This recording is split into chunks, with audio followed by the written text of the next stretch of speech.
Olá, meu nome é André Santos e estou iniciando aqui agora um teste do meu novo curso de Direito Tributário. Bom, esse curso de Direito Tributário, ele será dividido em vários módulos. Essa é uma primeira aula, uma aula introdutória, onde nós trataremos dos conceitos iniciais e da definição de tributo. Esse é o sumário do nosso curso que vai ser visto agora, nessa primeira aula. Nós vamos falar do direito, né, do que é o direito, a conceituação do direito, a divisão do direito em dois grandes troncos, que são o direito público e o direito privado, o direito tributário como um ramo autônomo do direito e a relação do direito tributário e demais ramos do direito. Além disso, falaremos das receitas estatais, né? Trataremos aqui das receitas originárias e as receitas derivadas e vamos explicar a diferença que há entre elas. E, por último, falaremos da definição de tributo nos termos do artigo 3º do CTN. Bom, primeiramente, antes de mais nada, para iniciar o estudo da nossa matéria, nós temos que saber do que é o direito, né? O que se trata a ciência do direito. O direito ele é o conjunto de regramentos da conduta humana através de normas que são impostas pelo Estado com o objetivo de regular a conduta social. Então, o objetivo final do direito é conduzir a conduta humana, orientar a conduta humana de forma que os cidadãos, os, os partícipes de uma determinada sociedade, eles possam conviver em harmonia, segundo regramentos que são impostos e eleitos pelo Estado e que, em última análise, né, se originam da condução e da vontade dos próprios cidadãos. Bom, o direito, ele se divide em dois grandes troncos, digamos assim, né? Dois grandes pilares, né? Lembrando que essa divisão que é feita entre direito público, direito privado, depois dos demais ramos de direito, é uma, é uma divisão meramente didática, tá? Porque o direito em si, ele deve ser entendido como um sistema jurídico único. Ele não comporta divisões entre si. Mas para efeitos didáticos, ou seja, para melhor compreensão da, da matéria, é interessante que nós façamos essa divisão do direito em ramos e em troncos, como esses dois grandes do direito, que é o direito público e o direito privado. Bom, o direito público, é a parte do direito, né, é o conjunto dos ramos do direito que vão regular os interesses do Estado, tá? Então, nessa relação jurídica que há entre dois agentes, onde o direito público se faz presente, nós vamos observar que há uma relação jurídica hierarquicamente superior do Estado em relação ao particular. Então, diferentemente do que vai ocorrer no direito privado, no direito público existe uma supremacia do interesse público sobre o particular, tá? Então, conceitos como desigualdade entre as partes, supremacia do interesse público, poder de império e indisponibilidade do interesse público estão presentes nesse ramo, tá? Por exemplo, no caso da lavratura de um auto de infração por uma autoridade tributária, né? Essa relação jurídica que estabelece-se entre o Estado e o particular que foi autuado é orientado pelo direito público, já que o Estado ele impõe, através de uma norma cogente, a sua vontade sobre o particular, no caso que vai redundar na cobrança do tributo devido. Do mesmo modo, um caso de desapropriação, um determinado indivíduo, ele, ele tem a sua residência construída em cima de um terreno onde futuramente deverá passar uma importante via de ligação entre duas cidades, não há uma outra opção, né? Digamos que seja necessário que aquele particular ceda parte do seu terreno para poder liberar o acesso dessa via. Nesse caso também, mais uma vez, observa-se o interesse do Estado, né, um interesse estatal sobre o particular. Então, nesses casos, nós observamos aí a ocorrência do direito público. Já no direito privado, as relações jurídicas que se fazem presentes são vistas de forma horizontal. Então, não há diferença entre dois particulares, ou até mesmo o Estado sendo parte dessa relação jurídica, desde que ele não esteja hierarquicamente em uma posição superior ao particular. Eu explico. Por exemplo, um contrato de aluguel. Né? Você pode ter um contrato de aluguel entre dois particulares. Né? Você aluga o seu imóvel de uma outra pessoa. Então, essa relação jurídica será conduzida será regulamentada através de um contrato assinado entre as duas partes e onde as duas partes estão de acordo com o pagamento do aluguel, de acordo com o que se coloca no contrato. Em caso de atraso, como que será feito o pagamento dos juros, da multa, eventualmente, que pode ser cobrada. Então, nessa relação, é uma relação horizontal. Não há prevalência de um interesse sobre o outro. E agora você imagine que o Estado, por exemplo, o Estado ele é detentor de um determinado imóvel, ele resolve, por estar desocupado, fazer a locação, né, o aluguel daquele imóvel. Nesse momento, no momento em que o Estado ele celebra um contrato de aluguel com o particular, ele observa o regramento contido no direito privado. Então, não será uma relação iluminada pelo direito público, mas sim pelas normas de direito privado, porque não há supremacia do interesse público nesse caso. É uma relação privada que acontece entre dois entes, que pode ser entre dois particulares, ou até mesmo o Estado ocupando um dos polos da relação jurídica. É o caso do contrato de aluguel, conforme nós falamos, da mesma forma um contrato de trabalho. Agora chegamos no direito tributário.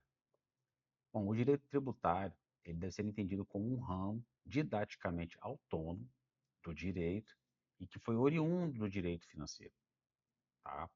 Então, se você for buscar a explicação histórica, né, do surgimento do direito tributário, nas suas origens, ele era uma matéria que ficava contida dentro do direito financeiro.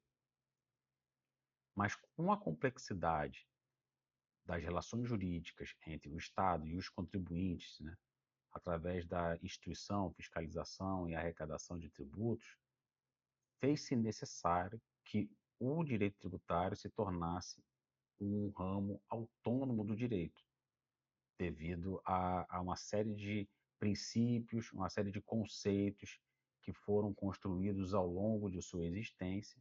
Chegou um momento em que fez-se necessário estudar a matéria do direito tributário separadamente do direito financeiro. Então, lembrando que o destino do direito arrecadado pela fiscalização tributária é matéria do direito financeiro. É o direito financeiro, através do estudo das normas orçamentárias, que dirá como se deve fazer a aplicação, como deve ser feita a aplicação dos recursos, né, da arrecadação tributária que foi arrecadada pelo Estado. Então, o direito tributário ele vai possuir princípios específicos, princípios próprios, né? Como, por exemplo, o princípio do não confisco, e toda essa composição, toda essa conceituação inerente ao direito tributário faz com que ele se torne um ramo autônomo do direito. Então, o direito tributário ele deve ser entendido como um ramo autônomo do direito, mas, ao mesmo tempo, ele convive com as demais áreas do direito, como nós falamos no início da aula. A conceituação da ciência jurídica ela deve ser entendida como um sistema único. Ela é um bloco único, mas nós fazemos essas divisões que são de cunho meramente didático. Então, o direito tributário ele também vai se utilizar de uma série de definições, de uma série de conceitos que estão contidos, que são de origem de outros ramos do direito. Tá? Então, ao longo da matéria, nós vamos estudar várias conceituações, várias ideias que vêm do direito civil, que vêm do direito previdenciário, que vêm do direito penal, e nós faremos uso desses conceitos para construir a ciência do direito tributário. E o que o direito tributário precisa, né, para poder compor aí a sua autonomia, para compor a sua validade enquanto ciência jurídica, enquanto ramo autônomo do direito? Bom, ele trabalha diretamente com as receitas do Estado, né? O Estado ele não existe sem arrecadação. Então, a arrecadação é uma necessidade do Estado para que ele exista em si. Tá? E ele vai se utilizar de dois tipos de receita para poder financiar as suas atividades. São as receitas originárias e as receitas derivadas. As receitas originárias, elas são oriundas das atividades que são típicas, que são comuns aos particulares.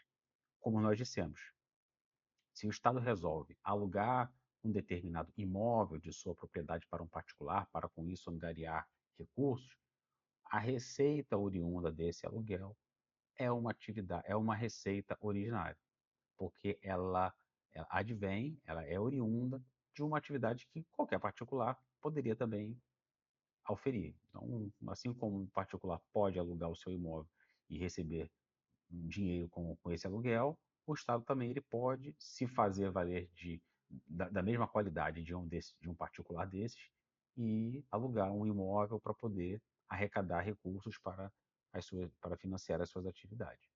Diferentemente da receita derivada. A receita derivada ela já é oriunda da ação coercitiva do Estado, através de um poder que a própria coletividade confere ao ente estatal. Então, quando um ente estatal ele cobra do contribuinte o imposto de renda, ou o IPVA, ou a cobrança do imposto sobre o serviço, quando há essa cobrança desse recurso, desse numerário, nós classificamos como receitas derivadas.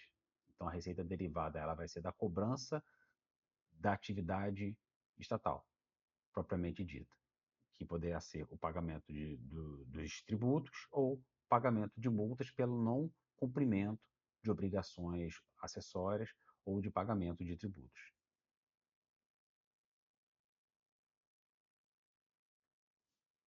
E agora nós falaremos da definição de tributo, né? Porque vamos falar durante o nosso curso de tributo, de imposto, de contribuição de melhoria, taxa, mas o tributo, o que é o tributo? O tributo é o gênero, né, do que se cobra. Então você tem várias espécies de tributo. Depois nós vamos estudar as espécies tributárias, que é o imposto, que é a contribuição de melhoria, que é a taxa, né? Que é enfim, são as espécies tributárias que vão ser regulamentadas pelo Código Tributário Nacional.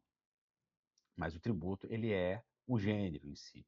Então, o tributo, ele é toda prestação pecuniária, compulsória, em moeda ou cujo valor nela se possa exprimir, que não constitua sanção de ato ilícito instituído em lei e cobrada mediante atividade administrativa plenamente vinculada.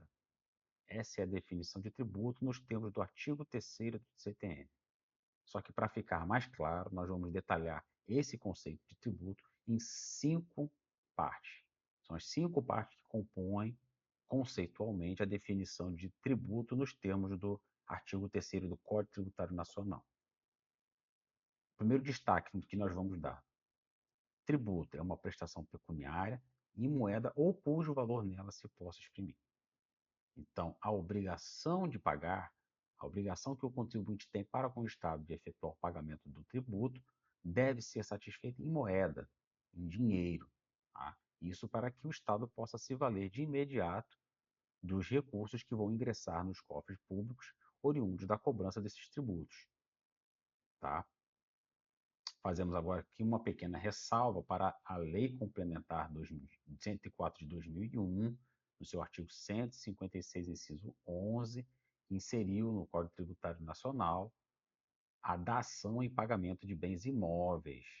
Então, além do pagamento do tributo em moeda, em dinheiro, a Lei Complementar 104 de 2001 trouxe a possibilidade do pagamento do tributo em forma de bens imóveis, mas isso deverá ser regulamentado na forma da lei pelo ente estatal que quiser ter as suas dívidas saciadas por essa forma de pagamento.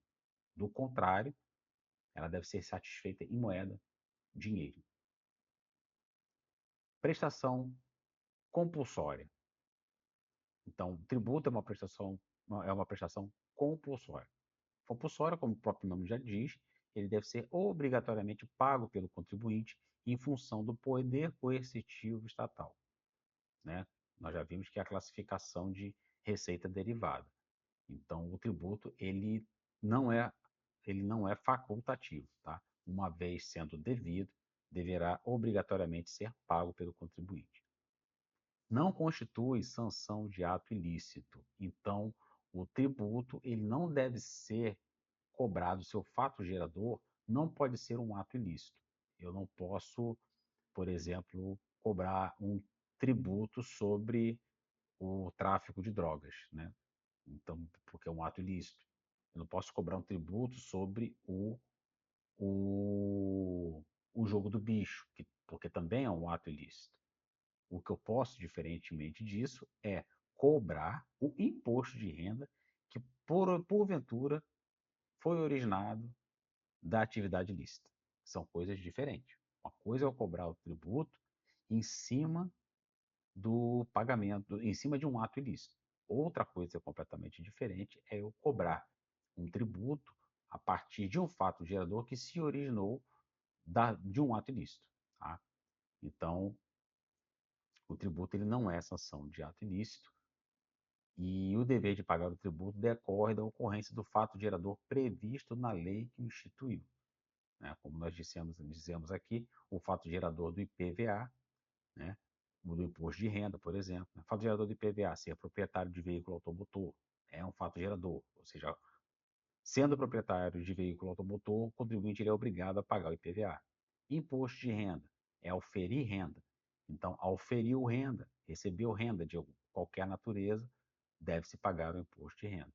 E assim sucessivamente.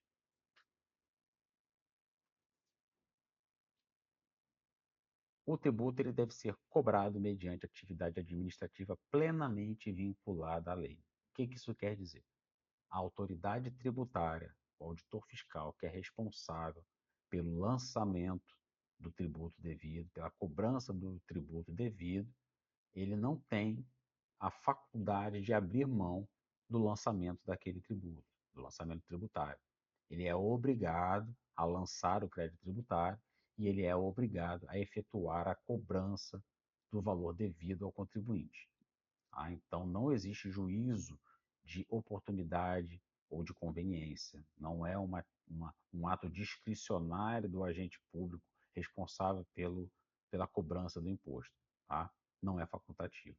Então, a autoridade fiscal ela é sempre obrigada a efetivar a cobrança do tributo nos termos definidos em lei, de acordo com seu fato gerador, base de cálculo e alíquotas previstas na legislação instituidora daquele tributo. Bom, esse é o final da primeira aula, então introduzimos aqui a nossa matéria, falando um pouco do conceito geral de direito, do que se trata, né, a ciência jurídica do direito, a sua divisão em direito público e direito privado, o direito privado como ramo do direito público, como ramo autônomo, como matéria autônoma a ser estudada, a relação que o direito tributário vai ter com os demais ramos do direito daqui para frente, a classificação das receitas estatais em originária, quando é uma atividade oriunda de uma atividade que pode ser praticada também por um particular, ou se é uma receita derivada, quando a receita ela é oriunda da atividade de império do Estado para com o contribuinte. E, por último, a definição de tributo nos termos do artigo 3º do Código Tributário Nacional, com as 5 partes que vão ser muito cobradas em concurso público e que fazem parte da conceituação inicial de tributo e do começo do estudo da matéria de direito tributário. Então, nos vemos na próxima aula. Um abraço.